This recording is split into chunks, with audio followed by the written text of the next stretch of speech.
जय जगन्नाथ। शत्रु मानकर असह्य उत्पात आपण को बहुत दुश्चिंता दौची।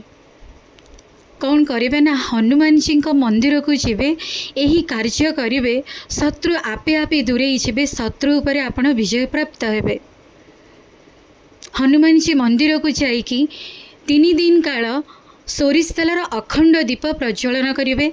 सेठी 3 दिन जाक हनुमान चालीसा पाठ करेंगे, दिन को 11 थर, तापरे श्रीराम सहस्रनाम, यही भली 3 दिन करेंगे।